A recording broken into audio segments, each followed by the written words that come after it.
Estás en Una Casa sobre el Mar, un programa de entrevistas chill out con los mejores asesores financieros de España.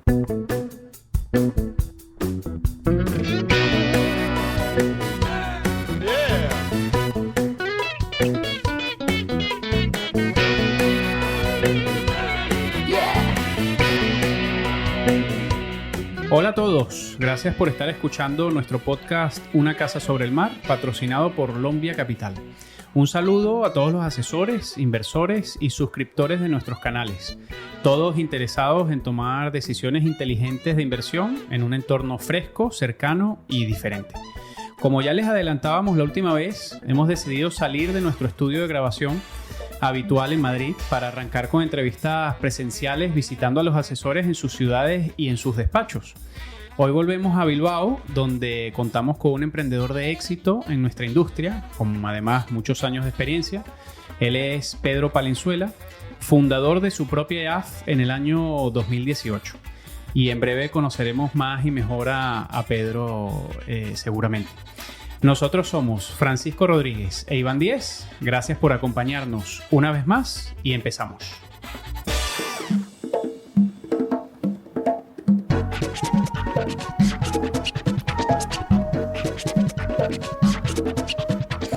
Amigo, ¿qué tal? Nuestro segundo programa de muchos fuera de nuestro estudio habitual. Efectivamente, era una de las sorpresas que nos guardábamos en la recámara para esta tercera temporada, que van a venir más sorpresas, pero poco a poco. Y qué mejor emplazamiento que la preciosa ciudad de Bilbao para empezar esta gira de Una Casa sobre el Mar. Y además, como has dicho, Francisco, lo hacemos de la mano de Pedro Palenzuela, que es fundador y Managing Director de Palenzuela Financial Investments desde ya el año 2018, como bien apuntabas, Francisco. Pedro además es licenciado en Económicas por la Universidad del País Vasco, pero Pedro es un apasionado de estudiar y de la formación. De hecho, está estudiando Derecho a puntito de acabar en la UNED, así que nunca ha parado de estudiar desde entonces. Pedro cuenta además con 22 años de experiencia en nuestra industria y hemos hecho una cosa. Le hemos pedido a Pedro que nos cuente cómo ha sido su carrera para conocerle un poquito más, aunque luego a lo largo de la entrevista le conoceremos desde el punto de vista también personal. Le hemos dicho que nos cuente 3 o 4 momentos importantes de su carrera, y estos son los 4 que Pedro nos ha comentado. El primero dice que pasó por las gestoras de activos de Banco Banif y Banco Central Hispano, y es ahí donde dice que aprendió a analizar y a gestionar carteras de inversión. Luego también estuvo en la banca privada del Banco Central Hispano y del Santander, donde además de seguir con la gestión de patrimonios, pues empezó a tener relación personal con los clientes y con las redes comerciales de ambos bancos. Ha vivido, lamentablemente, el colapso del mercado inmobiliario en 2008 y luego en 2012 se fue a Londres, decidió seguir formándose, como he comentado anteriormente, y estuvo cursando un máster en la London Business School que le permitió además actualizarse, especializarse y contactar con inversores internacionales con los cuales Pedro nos ha dicho que sigue a día de hoy realizando operaciones. Así que bueno, esto es un pequeño anticipo de quién es Pedro, de su carrera, y que nos deja con ganas de conocerte un poquito más, Pedro. Así que, ¿cómo estás? Pues muy bien. Lo primero, además, sobre todo agradeceros, ¿no? que me hayáis visitado en esta ciudad, Bilbao, que es muy bonita, evidentemente. Preciosa. Que lo puedo confirmar, que además tenemos suerte, que no nos llueve y eso sí. es un punto a favor. Y bueno, pues sin más, deciros que, bueno, pues que estoy muy contento de estar aquí con vosotros en un ambiente muy, muy agradable. Mil gracias, Pedro. Teníamos muchas ganas porque además Iván y yo siempre revisamos los perfiles vuestros, ¿no? Para saber, oye, de dónde vienen, qué han hecho, y el tuyo es impresionante y ahora tenemos mucha curiosidad por seguir indagando, ¿no? Muy bien. Antes de arrancar la entrevista nos contabas cosas, ahora lo vamos a conocer mejor. Sí.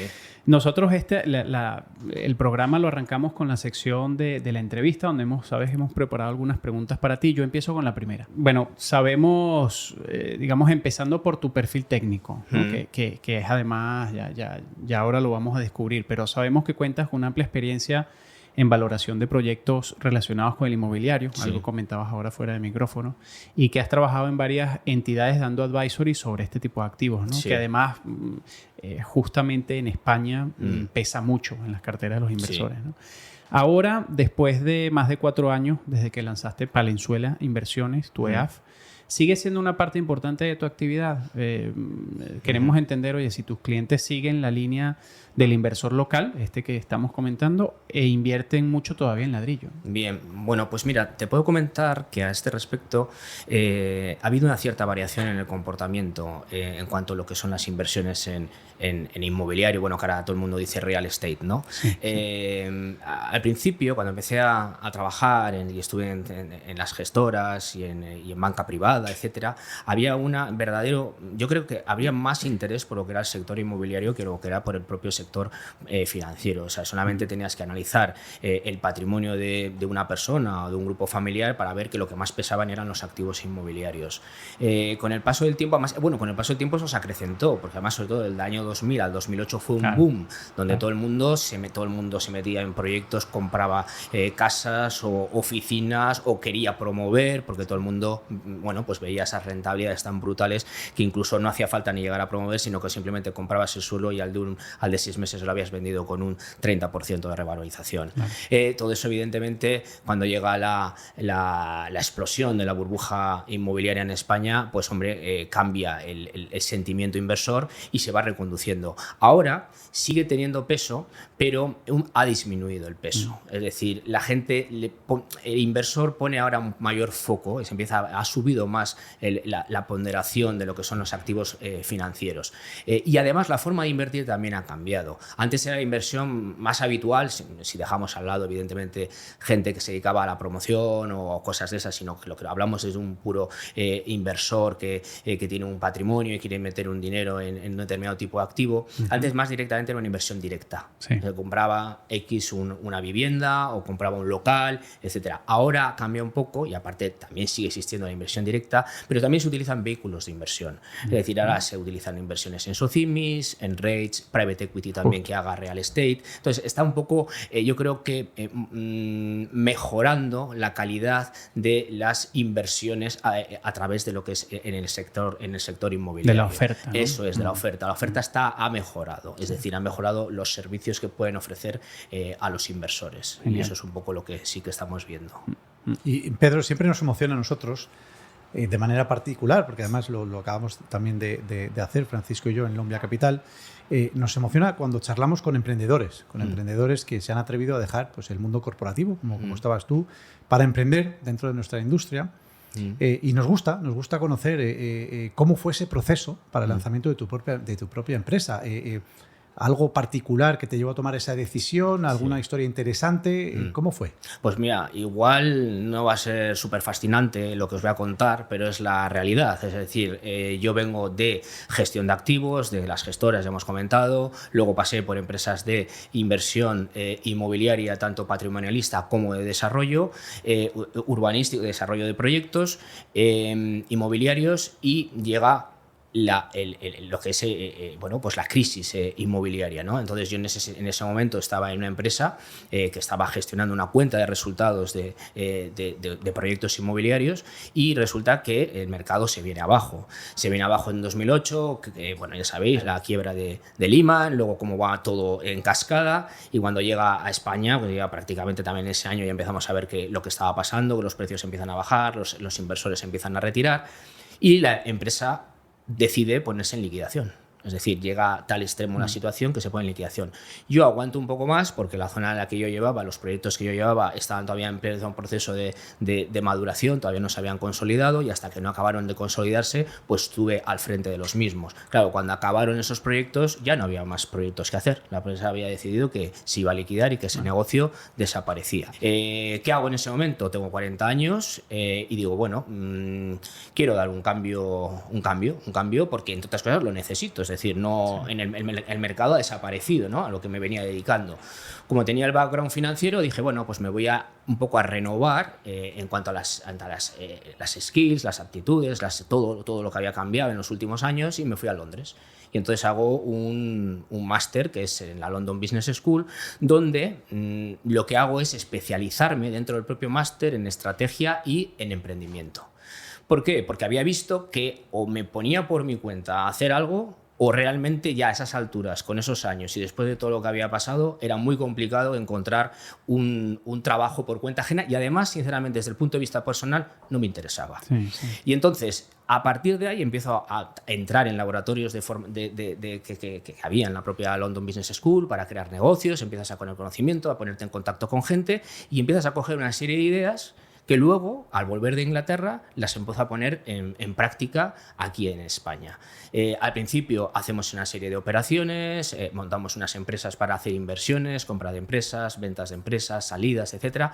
Y con el paso del tiempo también temas inmobiliarios, por supuesto, aunque bastante más reducido porque no había mucho volumen, ni había cosas interesantes y no se querían asumir demasiados riesgos. Y entonces, al final, ahí se genera un caldo de cultivo en el cual pues, muchos socios inversores, porque yo también era coinversor en algunos de los proyectos, pues empiezan a hacerte preguntas y decir, oye, joder, pues este remanente o este beneficio que he sacado de esta operación, ¿qué puedo hacer con ella? Y bueno, lo que pasa de ser un mero comentario y un mero asesoramiento pues, que puedes tener amigablemente en una charla, pues al final dices, oye, esto parece que va cogiendo ya forma, que son muchos ya los que me preguntan y que quiero hacerlo de una manera legal y con todos los parabienes de la Comisión Nacional del Mercado de Valores. Y es cuando decido montar la EAF por mi cuenta, que luego me lleva 8 meses de tramitación con la Comisión Nacional del Mercado de Valores porque son muy rigurosos para exigirte todos los requisitos que tienes que cumplir y ahí es cuando se monta esta empresa. Pues enhorabuena. Muchas gracias. Enhorabuena. Muchas gracias. Sí, es interesante, Pedro, porque a mí me viene una pregunta. Sí. Así, ese gusanillo de emprendedor, o sea, ¿hubiese pasado lo que hubiese pasado, hubieses emprendido o es algo que se te despertó mucho más adelante? Mi intención, la verdad, es que la tenía de antes. Y te lo digo sinceramente porque yo antes de irme a Londres me especialicé con un máster en finanzas en el Instituto de Empresa. Y allí ya estuve hablando con compañeros de la posibilidad de montar juntos, con socios, una empresa de asesoramiento financiero. Okay. Ya empezamos ahí con ese, y yo cuando aquello todavía estaba trabajando y tal, ¿no? Vale. Y ahí empezó eso. Y si no era eso, era otra cosa. O sea, había algo en mi cabeza que decía, tienes que hacer algo en esta vida, antes de dejar de trabajar, por decirlo de alguna forma, tienes que hacer algo por tu cuenta. Sí.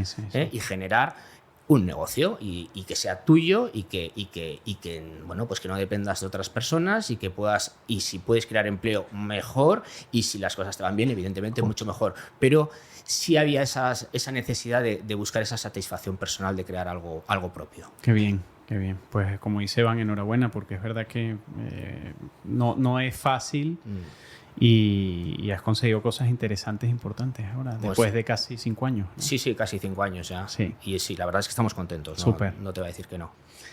Oye, también de lo que estamos seguros, Pedro, y antes ya lo comentaba Iván cuando te presentaba, es que no dejas de formarte, ¿no? Y yo creo que seguramente es uno de los ingredientes de tu éxito en todo este proceso. Seguramente porque nos hablaste de qué significó la London Business School en tu vida, ¿no? Eres economista colegiado por el Colegio Vasco de Economistas y tienes varios títulos de posgrado, además, especialidades ligadas a tu profesión, ¿no? ¿Cuál es el próximo reto? Vale. Antes nos decías que no vas a parar porque te encanta formarte, te encanta crecer. Nosotros lo que buscamos con esta pregunta es ¿qué formación crees que te haría seguir mejorando ahora que tenemos sobre la mesa tantos temas disruptivos, ¿no? Cosas que están cambiando la manera de pensar de muchos inversores de nuestra industria? Bueno, lo has definido perfectamente. Yo creo que en este mundo en el que estamos, los tres que estamos aquí sentados encima de la mesa, tenemos que seguir formándonos, porque, entre otras cosas, porque no nos queda otro remedio aunque no quisiésemos. No nos queda otro remedio porque tenemos que estar al día de todo lo que hay, saber qué es lo que hay para poder luego invertir o recomendarlos. Yo, sin saber cómo funciona algo o cómo se hace o qué sentido tiene un negocio, no lo puedo recomendar absolutamente a nadie. Y ahora, pues con todos los temas que hay, eso que has comentado tú, disruptivos, yo sí quiero y estoy muy interesado en especializarme más en lo que es tecnología blockchain. Creo, más que en la propia tecnología, que yo no soy ingeniero ni tengo interés tampoco en lo que es la propia tecnología como esto, sino en las aplicaciones que puede tener el blockchain, que sí, pues bueno, por lo que he leído hasta ahora, ya digo, pero sin haber hecho nada, ningún curso especializado, creo que pueden ser muy interesantes y no estamos hablando de aquí a 10 años, estamos hablando de aquí a bastante menos tiempo. Sí, ya está, efectivamente. Y ahí creo que sí que puede haber un potencial enorme. Y ahí es donde ahora mismo creo que es el siguiente paso que voy a dar, vamos, seguro. Haremos seguimiento. Vale. Además es que ya hablaremos. Vivimos en un mundo de tantísima innovación. Yo creo que nunca antes hemos vivido tanta innovación como ahora mismo. Total. Y eso nos obliga a estar formados e informados constantemente, porque es que todo cambia muy rápido. Sí. Gracias a la digitalización, a la innovación. Totalmente. Entonces, es que hay que saber de tecnología blockchain, como tú decías, porque es que será la tecnología del futuro, sin duda. Sin duda. Entonces, bueno. Y hay que estar a ello y dentro de X tiempo saldrá otra cosa y tendremos que formarnos y tiene que ser continuo. Y además, para mí la formación es una satisfacción personal. O sea, el saber me agrada, es algo que me gusta. Entonces, aunque yo considero que aunque un día deje de ofrecer mis servicios y deje de trabajar y tal, creo que seguiré formándome, no sé en qué ni cómo, pero sí puede ser en historia o en arte o en lo que sea. Es decir, creo que es una condición que va muy unida a lo que es el ser humano, ¿no? El tener una formación y continuar con ella. Bueno, Pedro, pues vamos a acabar la entrevista. Siempre acabamos con una pregunta un poco de actualidad. Para que los oyentes sepan un poco qué piensa Pedro de la situación y qué hace Pedro o cómo construye Pedro las carteras en un entorno como el que tenemos ahora mismo de preocupación, de incertidumbre y demás. Entonces, ahora mismo, ¿qué te genera optimismo? ¿Qué te genera positividad? ¿O qué te genera el efecto contrario? Bien, vamos a ver. Optimismo, y aunque parezca, después del dato que ha salido de IPC americano del 8,3 esta semana, pues me genera, yo creo, que el IPC americano. Es decir, a pesar de ese aumento de 2 décimas, considero que la Reserva Federal está empezando a controlar los precios en Estados Unidos. Me refiero a que si vemos la tendencia en los últimos meses, hemos pasado de 9,1, que esto fue en junio, en julio 8,5, en agosto 8,3. Es cierto que ha habido dos décimas arriba por encima del consenso de los analistas y que incluso hay 2 décimas por encima, pero sobre todo en el tema de la inflación subyacente. Uh-huh. La inflación subyacente, como bien sabéis vosotros, y no os tengo poco que contar al respecto, es donde más capacidad de influencia tiene la Reserva Federal con la subida de tipos. Yo creo que esa tendencia no es alarmante y creo que puede ser controlable con las subidas de tipos de la Reserva Federal y además creo que es sano para la economía. Es cierto que se puede pasar de frenada y que podemos llegar a entrar en una recesión. No considero que vaya a ser una recesión, si fuese el caso, que tengo mis dudas, no considero que vaya a ser una recesión fuerte como la que hemos podido tener en el año 2008 o otras anteriores que han sido significativas. Por lo tanto, por el lado de lo que es el IPC americano, veo cierto optimismo. No sé cuánto van a tardar, pero creo que se está empezando a enderezar y que van a poder enderezar con sus políticas, con las políticas monetarias, ese problema. Y eso va a ser muy importante, tanto para las acciones como para los bonos. Por otro lado, pesimismo. Pues el pesimismo lo veo, como lo vemos yo creo casi todos, en la guerra de Ucrania. Pesimismo en la guerra de Ucrania porque es un conflicto que está durando, por supuesto, muchísimo más de lo que tenía que durar, porque para empezar no tendría que haber ocurrido absolutamente nunca, tanto desde el punto de vista humano, que eso es lo primero, que es una auténtica desgracia que en pleno siglo XXI en el centro de Europa, o en Europa, me da igual, no sé, estemos en esta situación, y por otro lado, evidentemente, con las afectaciones que está teniendo a la economía. Y cuando hablo de la economía, no hablo de la economía en general como un ente que está por encima, no, al individuo, a los ciudadanos, con unos problemas importantes y significativos en sus facturas, en sus incrementos de precios y al final en la calidad de vida de las personas. Y eso es lo que la verdad no soy muy optimista, o más bien soy pesimista, porque de verdad no le veo una solución a corto plazo.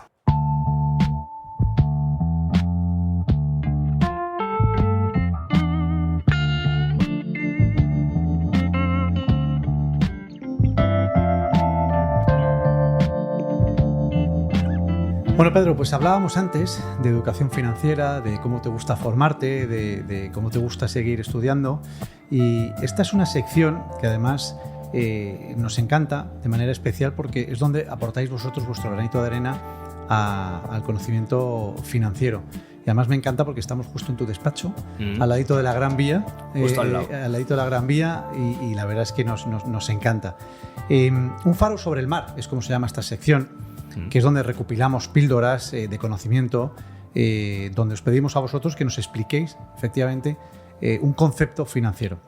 Y a ti, Pedro, te vamos a pedir que nos hables y que nos digas qué significa invertir bajo criterios de calidad. ¿Qué se entiende por eso? Bien. Bueno, en principio la calidad, si hablamos en genérico de la calidad, sería algo que es difícil de percibir, de definir para un consumidor. Tú le preguntas a un consumidor cuando entra a una tienda y dices, oye, dime si este abrigo es de calidad y por qué. Te va a decir, pues hombre, pues porque lo es, ¿no? O sea, porque es una especie de sentimiento, ¿no? Sí. porque está bien, porque es de calidad, porque sí, porque lo es. Pues es una especie de una percepción. ¿Qué ocurre? Que cuando solo trasladamos al mundo financiero no podemos hablar ni de sentimientos ni de percepciones. Tenemos que fijar una serie de criterios, ¿no? Entonces yo en este caso sí que me fijaría una serie de criterios para determinar lo que es una inversión en una empresa de calidad. Esos criterios básicamente para mí, bueno, y para lo que es la tendencia de inversión en calidad, el quality investing, con lo cual coincido en mucho de lo que se expone en esta teoría, en esta forma de inversión, mejor dicho, sería tener pues, una empresa que tiene evidentemente unos márgenes elevados, que tiene unos márgenes significativos, importantes con respecto a sus competidores o incluso con respecto al resto del mercado, que además genera flujos de caja. Esto es decir, no estamos hablando de que ya con el paso de los años generará, no, que los genera ya, que ya tenemos en caja, tenemos dinero contante y sonante. Importante también, evidentemente, que el retorno del capital empleado en esa empresa, pues sea elevado. Y evidentemente, cuanto más elevado sea con respecto al coste medio ponderado del capital, muchísimo mejor, porque en mi opinión, eso es crear valor. Es decir, cuanto ese rendimiento sea más alto que ese coste, estamos creando valor para el accionista y eso es lo importante. Siguiente, que si una compañía realmente es buena y tiene esos retornos tan elevados, pues que con esos cash flows que está recibiendo, con esa caja que genera, que la vuelva a reinvertir.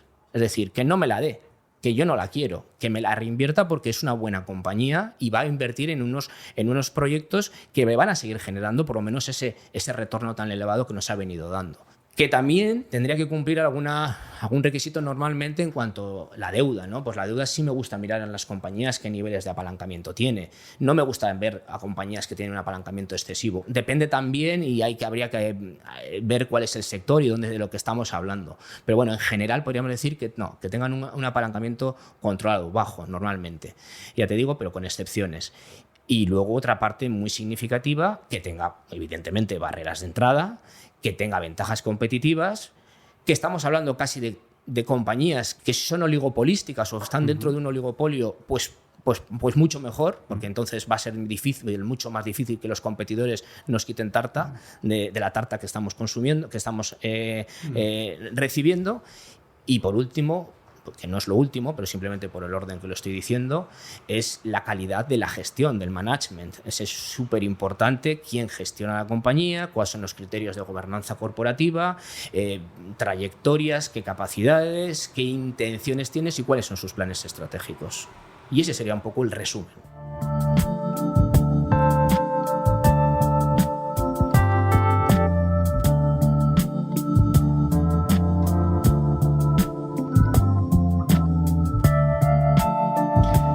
Pedro, si estás familiarizado con el programa, ya sabrás que ahora llega una parte que muchas veces termina siendo la favorita de los oyentes.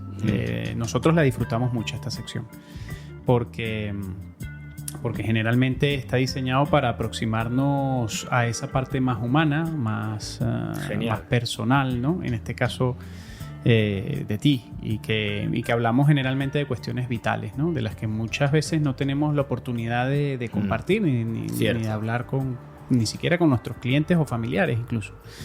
Entonces, conocemos a Pedro persona, no a Pedro profesional. Ya, muy bien, encantado. Eso es. Yo arranco con la primera pregunta porque queremos saber, Pedro, ¿con qué famoso te tomarías un café y qué es lo primero que le preguntarías? Bien. Bueno, yo creo que si tengo que elegir a alguien, en este momento, habría bastante gente conocida o famosa con la que me gustaría poder hablar y tomarme un café, pero voy a decir Amancio Ortega. Y más que hacer una pregunta, en mi caso yo lo que le haría es transmitirle mi agradecimiento.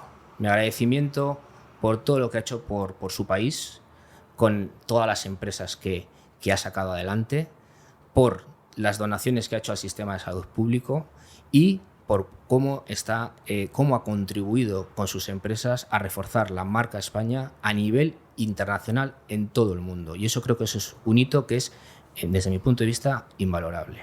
Coincidimos plenamente. Me alegro. Sí, sí. ¿Un consejo para las nuevas generaciones o ese error que podrían ahorrarse? Bueno, en las nuevas generaciones yo creo que el error que se pueden ahorrarse es el querer todo para mañana. O sea, yo creo que hay que tener mucha paciencia y sobre todo, más que en la vida, más que ser inteligente, es importante ser perseverante. Y eso es lo que yo les diría. Y que luego también manejen algo que para mí, que eso lo he ido aprendiendo con el tiempo, que es muy importante, es la inteligencia emocional.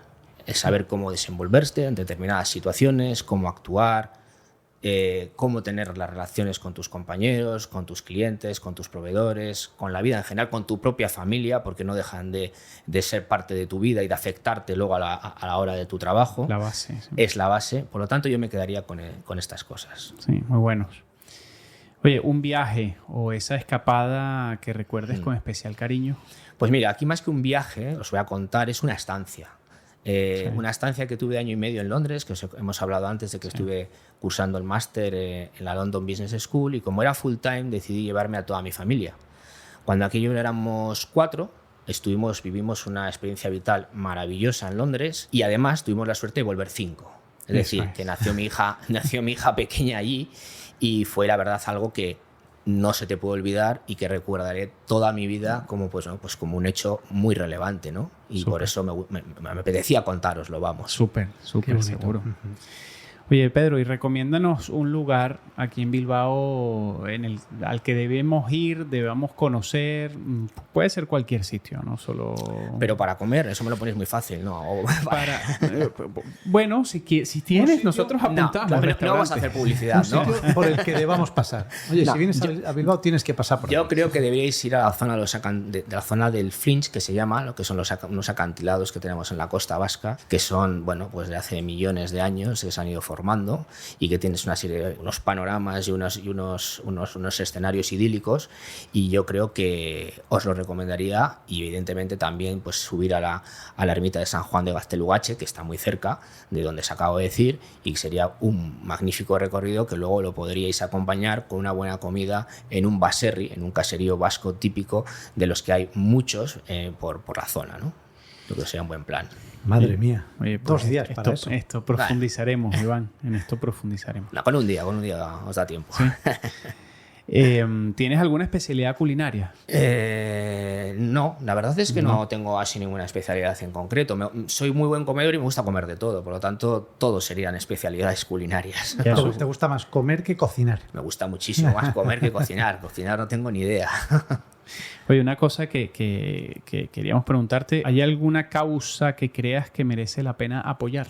Sí, desde luego. Todo lo que sea la investigación médica para temas de enfermedades, creo que es algo que deberíamos apoyar los ciudadanos y el gobierno. Es decir, nuestros gobiernos, todos, la Unión Europea, todas las instituciones, creo que es algo fundamental. Y como se ha podido demostrar, por ejemplo, ahora con el tema que hemos tenido el COVID, cuando se pone dinero y se tienen ganas, las cosas salen adelante. Y lo mismo que se ha hecho ya sé que es mucho más sencillo que otras enfermedades que hay muchísimo más complicadas, pero creo que eso es una causa que es muy importante y que sí que tenemos que apoyar entre todos. Así es. ¿Y esa pasión tuya que no todo el mundo conoce, existe alguna? Bueno, pues muy poca gente sabe que soy un fanático del heavy metal, porque en este mundo en el que vivimos de encorbatados y de ser tan serios y tal con nuestros clientes, pues hombre, no se lo imaginan, ¿no? Pero sí, lo soy desde que tengo... No iba a decir uso de razón, pero prácticamente desde que tengo 12 años, porque unos primos míos me lo inculcaron, que eran más mayores que yo, y lo sigo sintiendo, y por dentro me sigo sintiendo un heavy. Mira qué bien. ¿Ves? Esta sección es la que más me gusta. Conocemos realmente a la persona que hay detrás. Después de tanto tiempo con ella, dices, pero no sabía que te gustaba esto. Claro. Sí, justo. ¿Y dónde construirías una casa sobre el mar? Pues mira, construiría una casa sobre el mar, en un pueblo que conozco muy bien y es en el que veraneo. Y entonces se llama Comillas, está en Cantabria. Claro. Es un sitio idílico que si me llevais a haber preguntado por Cantabria os hubiese dicho que hay que visitar Comillas. Y allí yo me construiría una casa sobre el mar. Precioso, Comillas. Sí. Yo estuve ahora, este Sí, último verano. es una pasada. Sí, sí, sí. Puedes hacer deportes acuáticos, si te gusta el Hay de surf, todo. la playa, monte, gastronomía, todo. Naturaleza, me encanta.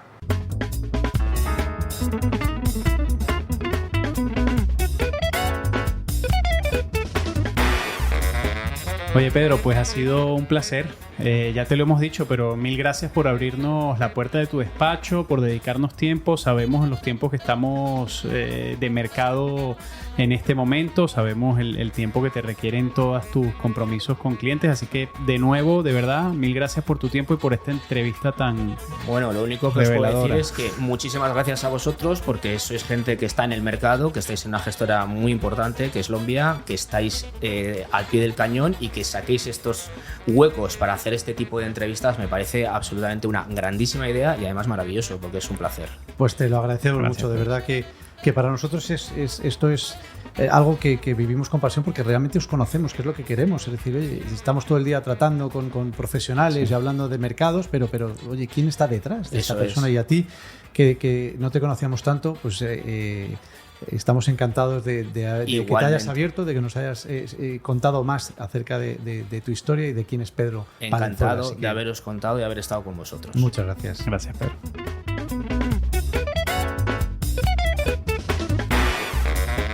Y esta ha sido una nueva edición de Una Casa sobre el Mar, un programa producido y realizado por Lombia Capital.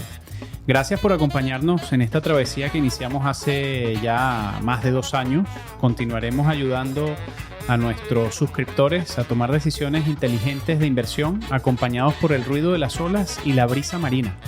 Nos pueden encontrar en iTunes, iVoox, Spotify y otras plataformas de podcast. Y además, si te ha gustado el programa, por favor suscríbete. Lo más importante, si te ha gustado Pedro, nuestro invitado de hoy, vas a poder contactar con él en la sección de nuestra página web donde tenemos su biografía. También vas a poder acceder a las píldoras formativas en nuestra sección de Fórmate, un faro sobre el mar. Y si quieres saber más de nosotros, nos puedes encontrar en Twitter, @Casa sobre el Mar, en Instagram y en LinkedIn.